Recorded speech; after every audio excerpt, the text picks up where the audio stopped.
रात के 11 बजे थे। पूरा गांव अंधेरे में डूबा हुआ था। तभी गांव की गली में एक लाल रोशनी दिखाई दी। एक बूढ़ा आदमी कांपती आवाज में बोला, दरवाजा बंद कर लो, वो फिर से आ गई। लेकिन इस बार उस लालटेन वाली औरत की नजर किसी और पर नहीं, राहुल पर थी। कहानी। राहुल शहर से अपने गांव आया था। उसे गांव की भूत प्रेत वाली बातें बिल्कुल झूठ लगती थीं। उसकी दादी ने कहा, रात को पीछे वाले खेत में मत जाना, वहां लालटेन वाली चुड़ैल घूमती है। राहुल हंस पड़ा। उस रात बिजली चली गई। गर्मी बहुत थी।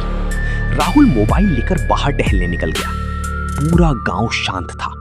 कुत्ते भी अजीब तरह से रो रहे थे। तभी दूर खेतों में लाल रंग की हल्की रोशनी दिखी। राहुल ने सोचा, शायद कोई किसान होगा।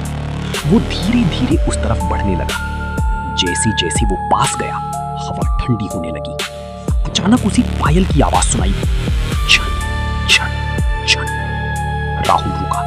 उसने मोबाइल की फ्लैशलाइट ऑन की, लेकिन वहां कोई नहीं था। फिर अचानक पीछे से आवाज आई, मेरी लालटेन देखोगी? राहुल धीरे धीरे पीछे मुड़ा।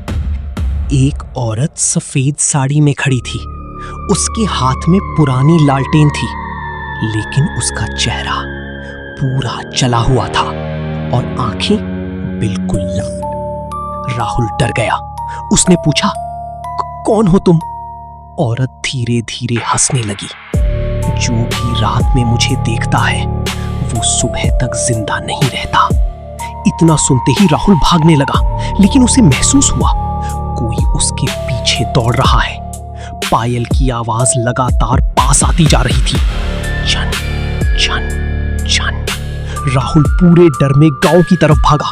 अचानक उसका मोबाइल बंद हो गया। चारों तरफ सिर्फ अंधेरा। तभी लालटेन की लाल रोशनी उसके बिल्कुल सामने आ गई। वो औरत अब हवा में लटक रही थी।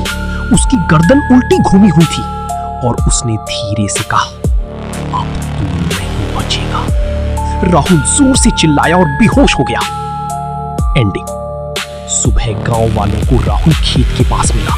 वो जिंदा था, लेकिन उसके बाल पूरी तरह सफेद हो चुके थे। और सबसे डरावनी बात, राहुल आज भी रात होते ही चिल्लाने लगता है, लालटेन बंद करो, वो मुझे देख रही है।